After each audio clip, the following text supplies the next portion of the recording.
Sup? That strong ass. I'm still sweating. Right here.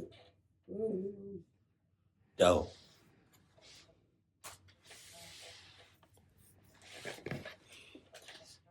All I'm saying is because this is like a horror story, I'm so glad movie theaters is like, I mean, they're coming back, but like,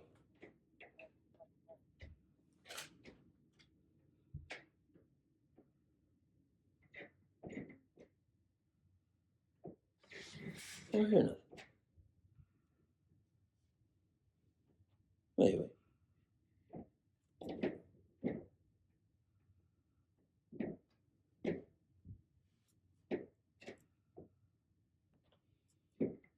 Okay, let's run it back.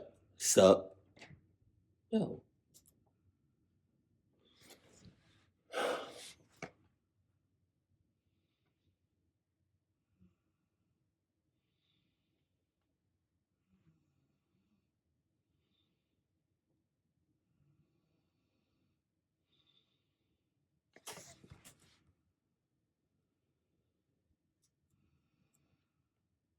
Wait.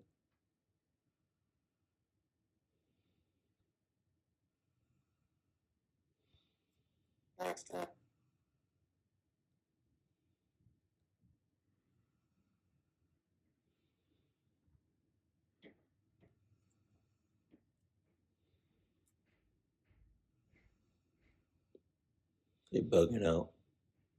They bugging out.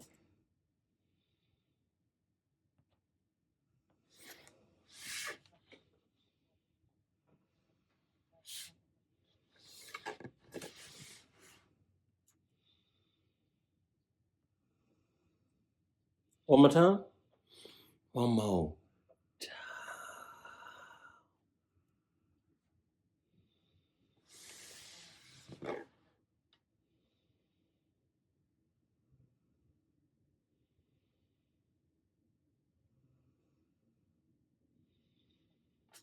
Why does it cut off like that?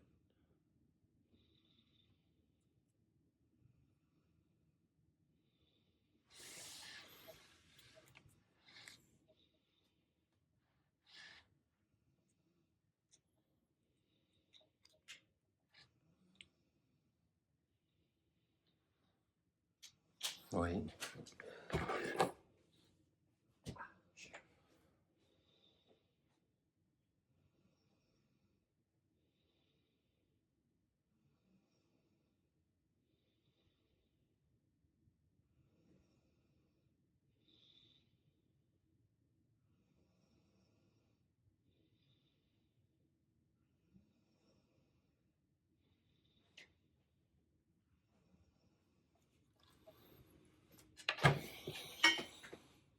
See if this works.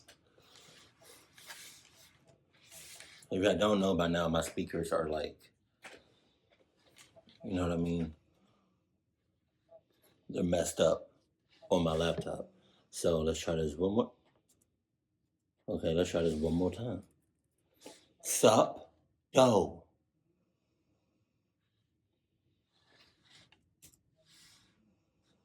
It should work now. Jesus.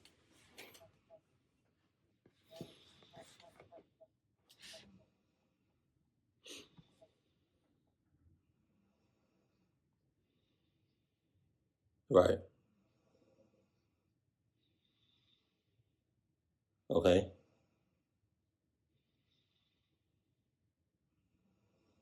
Okay, hold on. First of all, I'm so used to my AirPods now and the video being like loud. So I want to see if the speaker works. It probably won't.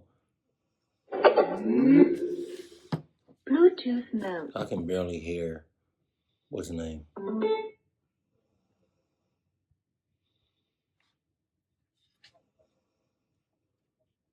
Because every time.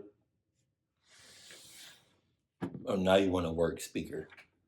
Shouts out to Chipotle Bootleg Speaker. Okay. There, the few. Jesus.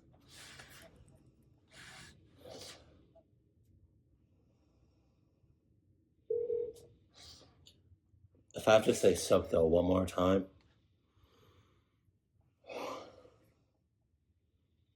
Sup though. I know there are people out there that want to get straight to the reaction and that doesn't mind all this. This right? took place back when the first Insidious movie came out. Okay. My friend Charlie and I went to see the 10 p.m. screening of it at one of our local movie theaters. Okay. The theater we went to went out of business years ago, likely due to the fact that it didn't get enough business. I say that because every time we went there, the theater was completely dead, aside from maybe 3 or 4 other people at most. You hear it? No exception. Oh. Wait a minute. Besides Charlie and I, there were...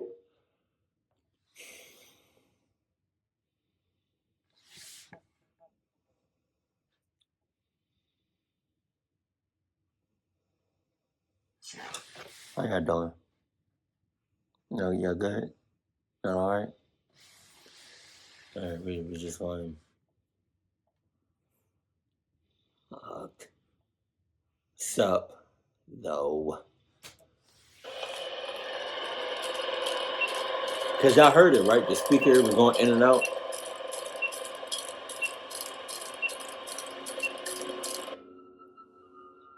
This took place back when the first Insidious movie came out. My friend Charlie and I went to see the 10 p.m. screening of it at one of our local movie theaters. The theater we went to went out of business years ago, likely due to the fact that it didn't get enough business. Nah, it's probably due to the fact that it's a club movie theater. Because that's the thing. It's a real thing. You know what I mean? And I'm not saying all movie theaters are clubbed, just the ones that's not AMC. I say that because every time we went there, the theater was completely dead, aside from maybe 3 or 4 other people at most. This night was no exception. Besides Charlie and I, there were 2 other people in the theater, one somewhat larger woman and one scrawny man about 5'7".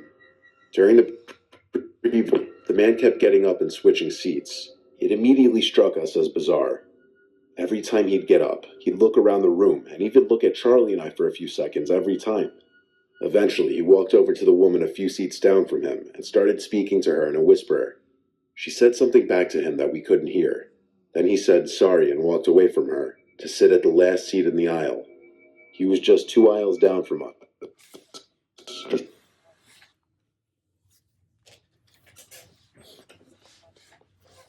Turn the speaker off. Try this one more time. All right. Back all the way up.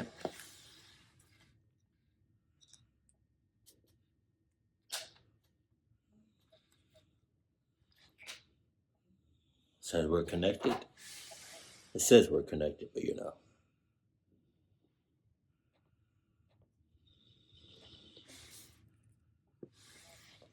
I mean, I'm not even going to say it.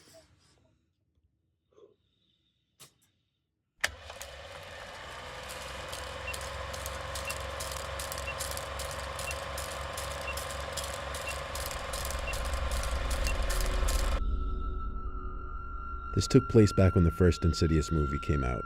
My friend Charlie and I went to see the 10 p.m. screening of it at one of our local movie theaters. Right. The theater we went to went out of business years ago, likely due to the fact that it didn't get enough business. No, and I'm going to say this joke again. You know what I mean? It's due to the fact that it's a club movie theater. Now, I'm not saying that all club movie theaters, like there's movie theaters, like all movie theaters are clubbed. I'm not saying that. All I'm saying is that's the ones that are not AMC are clubbed. Business. I say that because every time we went there, the theater was completely dead, aside from maybe 3 or 4 other people at most. This night was no exception. Besides Charlie and I, there were 2 other people in the theater, one somewhat larger woman and one scrawny man about 5'7". During the previews before the movie, the man kept getting up and switching seats. It immediately struck us as bizarre. Every time he'd get up, he'd look around the room and even look at Charlie and I for a few seconds every time.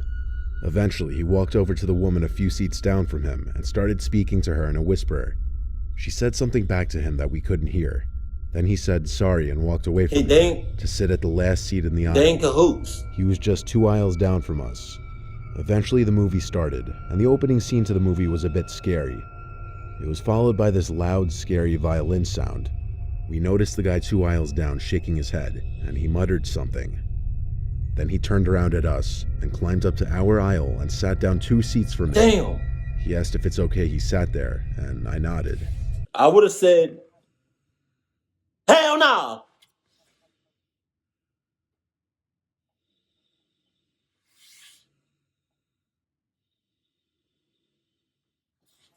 He said thank you really loud, and I noticed the woman in front of us turned around to look.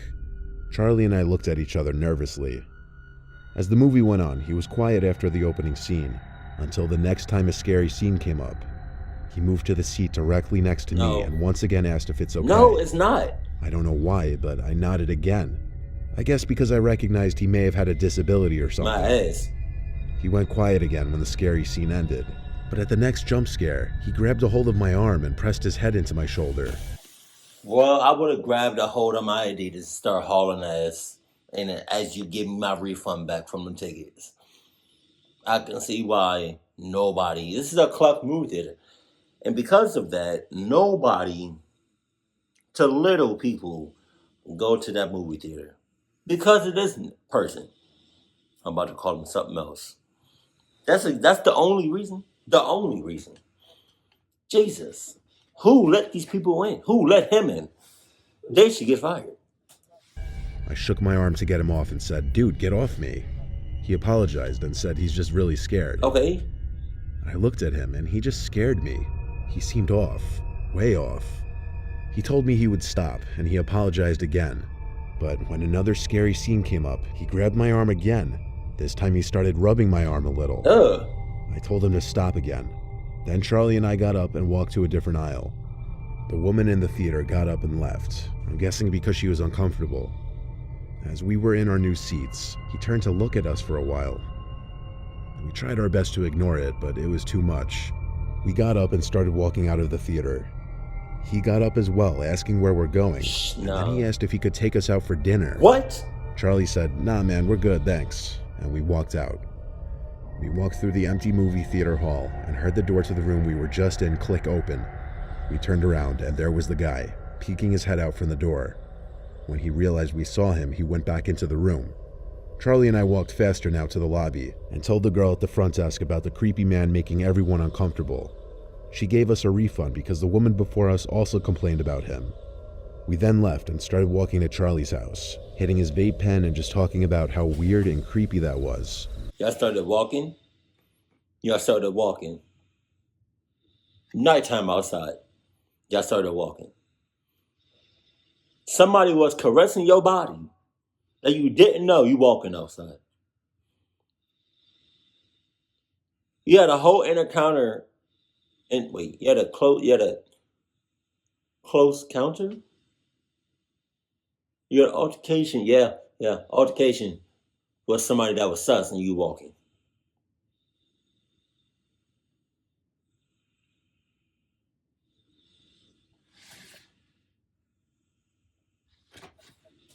We were somehow able to laugh about it, even though we were also pissed that we just left the movie halfway through. Ain't shit On funny. our walk home, we both stopped when we heard a rustle in a bush about 10 feet from us and a muffled little laugh sound. Charlie pointed. Why stop? Why stop? You cluck asses. Only cluck asses with stuff like that in a situation like that. Baby, would you stop? No, I don't know. I'm saying. That's all I'm saying. Into a bush in front of a house, and we could see that man from the theater creepily poking his head out from a bush. He asked, "Where are you guys going?" He said it with his tone that said everything to us, that we needed to run. We sprinted all the way down the street till I felt like I was gonna throw up. Luckily at that point, Charlie's house was right there. We weren't being followed anymore. He looked You weak sure? and probably not fast anyway, but we weren't risking getting shot or stabbed. Something was very off about that man. Maybe he was drugged out, or maybe he belonged in a mental hospital. I'm glad we decided to run.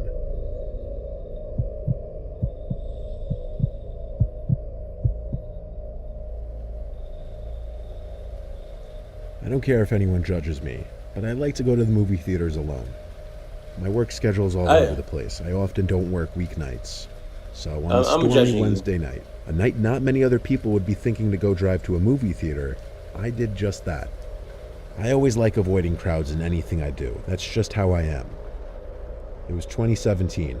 I went to see some low-key... But you like being by yourself, secluded in a dark ass room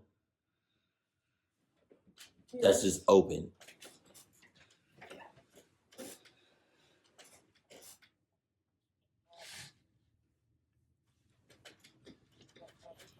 movie that probably wasn't at the top of most people's must-see movie lists.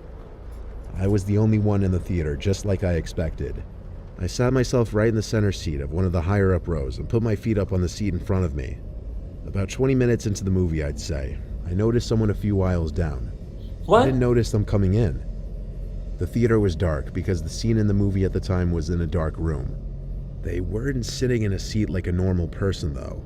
All I saw of them was the top half of their head, peering over one of the seats to be looking in a direction that definitely was not the screen. It was still too dark to be able to tell if they were looking directly at me or not, but when the scene changed to a brighter background, the whole theater got brighter. Bright enough to see they were looking basically at me. But their face was so pale and lifeless looking, and their hair messy and wiry looking. I couldn't even tell if it was a man or a woman. I'm an introvert, or just an awkward person, so I didn't really want to ask if there was something wrong. I viewed that as confrontation.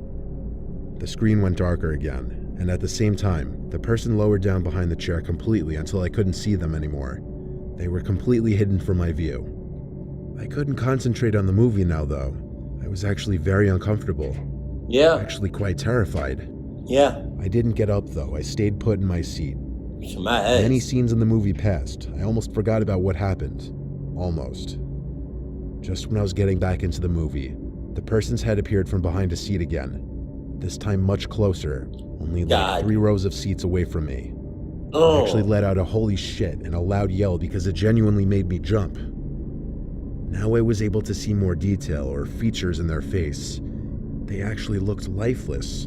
Their eyes motionless, hung open. But still, I somehow couldn't tell if they were looking directly at me or not. Now I could better see it was a man with long, unkempt hair. I noped the F out of my seat and down the road to the exit. I had to pass the row in which the person was in to get to the exit door. As I passed the row, I looked down it, and while I expected to see the rest of the person's body sitting hunched behind the seats, instead what I saw was something you'd see in a nightmare. There was some guy basically laying on the floor, holding up a severed head perched on a stick. I didn't stick around to see if it was some sick joke or if the head was real or not. I ran for it through the exit door, and I ran out of the back exit of the building to the parking lot. I drove home in a panic, heart racing. That head looked so real. I got home and did some research about possible recent murders or missing people in the area, and I found something. After browsing a list of missing people in the area, I found the picture of a 17-year-old boy named Donald Watkins who had gone missing a month prior, and based on the picture I found, his face could have matched the head I saw in that theater. Of course, that could be my brain trying to connect any similarities, but the hair, the nose, the eyes, they looked like they could actually be a match. The next day, I simply made a call to the theater and told them the story and suggested they check their cameras and see if anything strange came up. I gave them my number to reach me if they needed to, but I never heard from them. I chose to not spend any more of my time on it.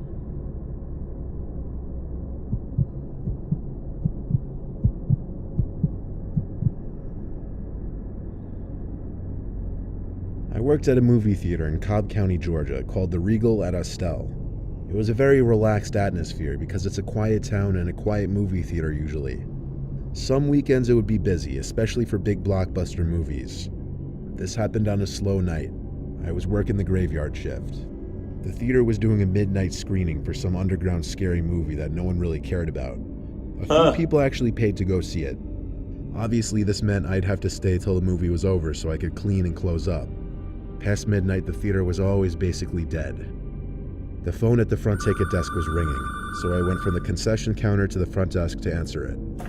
After saying hello twice, some creepy, distant-sounding voice asked me what time we're open till. By distant, I mean I actually felt like he was whispering into the phone, or like his face was 2 feet away from the phone. When I told him the midnight screening ended around 2 a.m., he said, "I'll see you soon." I opened my mouth and went, but I didn't actually know what to say. He hung up. I didn't like the sound of that, "I'll see you soon." I went back to the concession counter to just scroll on Instagram and other time waster apps on my phone. Then the phone rang again. I didn't want to answer it because I somehow knew it would be that guy again. No one calls a movie theater that late. Still, I went to answer it. Like the first time, I didn't get a response till the second hello, and it was the same guy. He said into the phone, "I'm on my way." I replied, "Sir, the movie already started. There's no point in coming now. I won't even be able to give you a ticket this late." He hung up. This had to be a joke. Possibly one of my friends. The voice just didn't sound familiar at all. If your friends joke around with you like that, they're cluckies, and they want to cluck you up. That's all I'm saying. As the movie was nearing its end, I started vacuuming the lobby and halls, then went to cleaning the bathroom. As I was cleaning the bathroom, someone came in and went to one of the stalls. That meant the movie was likely over, so I stopped cleaning to go back to the counter. People were on their way out, so yes, the movie was over. I waited till everyone was gone, then locked the door. All I had left to do was clean the theater, which wasn't a big job because there were so few people in there. I brought the broom in there and scanned the aisles for trash. There was a little popcorn here and there and some wrappers. It would have been a quick cleanup, but I didn't finish it. I heard this freakish giggle sound. My head jerked to the left to look down the aisles of seats. "Is someone there?" I asked. I hurried out of the theater with a broom and scooper, ready to use the broom as a weapon if needed. Nah, come on. I'm sick of these motherfuckers using. Why am I talking like that? Using, like, you know what I mean? Trying to defend themselves. Defend yourself with some Adidas. And as I was back in the lobby, the phone rang again. It was like perfect timing. I ran to answer it, and without saying anything this time, the voice said, "Why'd you leave the theater?" I hung it up and called the police, asking them to just get here fast. I waited in my car until they arrived, then told them about the calls and the laugh in the theater room. The police asked me to calm down and check the number from which he was calling and see if I recognized it. So I went to the call history on the phone, got the number, and put it into my phone. And it was the number for one of my close friends, Joe Peterson.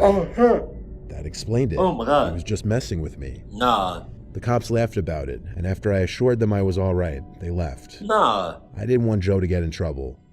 I went back in the theater room calling for him. I called for him throughout the whole building, but he didn't answer. It seemed he left.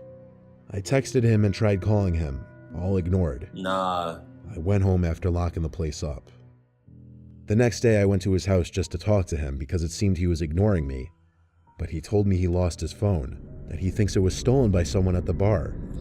He didn't have Find My iPhone enabled, so he couldn't even track it or disable it. I couldn't sleep for nights, worrying that I was followed home by whoever had his phone.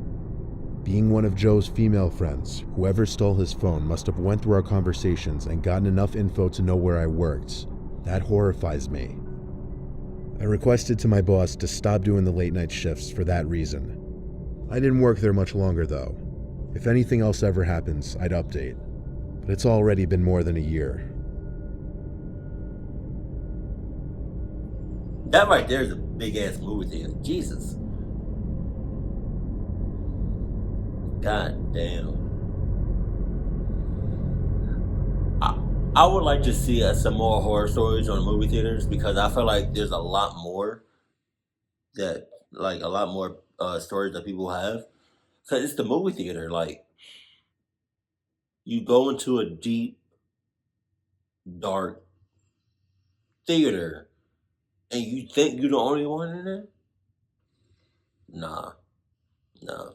If you really think you the only one in there, like cleaning up or whatever, then you cheats. You know what I mean? Like nah. That was disturbing. Like some of these, like the last one was disturbing. Who the hell was that laughing? And then especially them graveyard shifts, like them midnight jumps. Oh my god. But my cousin, India, some of y'all know her. She worked at the movie theater for like a hot little minute. And from what she told me, she has never experienced anything like creepy or like scary. Yeah. But I don't know if I would work in a movie theater though. I heard it's like, I mean, it's alright to work there, but it's not like, you know what I mean? Like I have not once met somebody that be like, I want, you know what I mean, AMC to be like my like my like long term job. I've never known. Like this is what I go to school for. You know what I mean? I mean, hey, if that's what you want to do, all power to you. If that's what you want to do, all power to you. But just let you know, there's gonna be some things happening in some movie theaters. That's all I'm saying. Like, it just makes sense. Like, it's a big ass room, and it's dark as hell for the most part, especially after hours. Everybody knows what happens after hours. Yeah, keep it cool, keep it classy, and I love you. Stay happy. Our family.